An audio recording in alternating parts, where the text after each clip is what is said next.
किसी ने बहुत खूबसूरत सी बात कही है कि अगर आपकी समस्या जहाज जितनी विशाल है तो याद रखिए प्रभु की कृपा सागर जितनी विशाल है। नमस्कार दोस्तों, मैं हूं चंदन विश्वाल। ये एक छोटी सी कहानी। एक बार भगवान विष्णु जी से नारद जी ने कहा कि प्रभु, जो आपकी भक्ति करते हैं, आराधना करते हैं, इतने दुख में क्यों रहते हैं वो, और जो आपकी भक्ति नहीं करते, आपका नाम तक नहीं लेते, वो बड़े पैसे कमा रहे हैं, बड़े खुश रह रहे हैं, धरती में तो बहुत आनंद में रह रहे हैं वो। तो भगवान ने कहा कि नारद जी को चलो धरती में हम भ्रमण करके आते हैं। दोनों साधु वेश में धरती लोक में पहुंचते हैं और वहां पे घूम फिर के आते हैं। एक व्यापारी के घर पर गए, वहां पे दरवाजा ठकठकाए और भिक्षा मांगे। तो व्यापारी आया और बोलने लगा कि गुस्सा करने लगा, तुम आ जाते हो मुंह उठा करके भीख मांगने के लिए, कोई जगह है, यहाँ भोजन मिलता है, ये है वो है, जाओ जा करके मेहनत करो और पैसा कमाओ।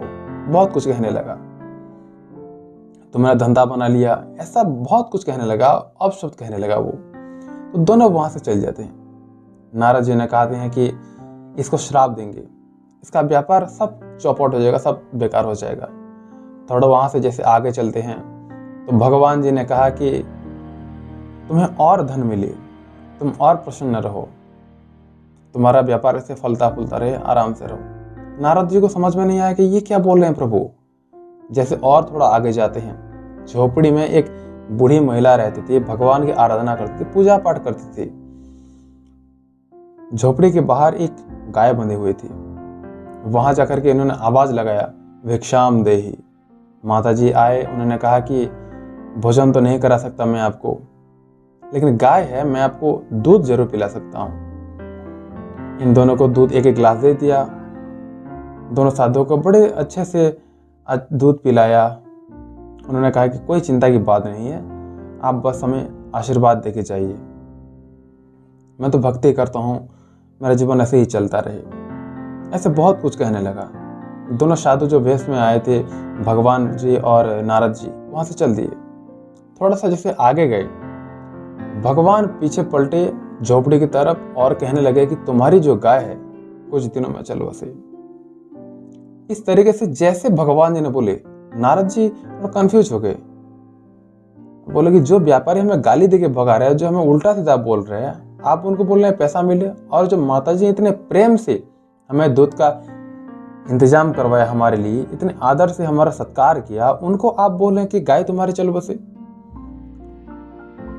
भगवान ने कहा तुम समझे नहीं, मैंने व्यापारी को और व्यापार बढ़े ऐसी बात कही, लेकिन क्यों कही? क्योंकि उसका मन ही उसमें है, उसकी आसक्ति उसमें है, उसका लगाव उसी में है। जब अंत समय आएगा तो वो और पैसा सोचता रहेगा, और अगली टाइम में, आने वाले टाइम में, वो तिजोरी के टाइम में बैठा रहे। और बूढ़ी माता जी को मैंने कहा कि आपकी जो गाय है वो चल बसे। मैं नहीं चाहता कि जब वो अंत समय में पहुंचे तो गाय की चिंता करने लगी कि इस गाय को कोई ले ना जाए, कोई मार ना दे।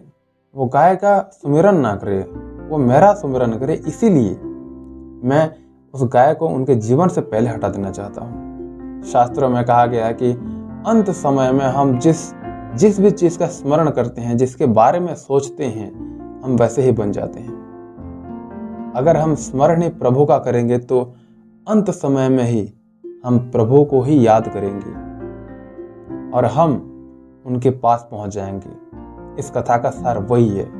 इसीलिए जो होता है उनकी मर्जी से होता है। इस बात को स्वीकार कीजिए और जीवन की हर पल को जीना शुरू कीजिए। इसलिए हमेशा मैं आपको कहता हूं कि हर एक छोटी सी कहानी हमें बहुत कुछ सिखाती है। दोस्तों, कहानी अच्छा लगा हो तो प्लीज मेरे साथ जुड़े रहिए, और याद रखिए हर सोमवार, हर शुक्रवार शाम 7 बजे एक नई कहानी के साथ। वीडियो में मेरे साथ अंत तक बने रहने के लिए हृदय की गहराई से प्रेम पूर्वक बहुत बहुत धन्यवाद।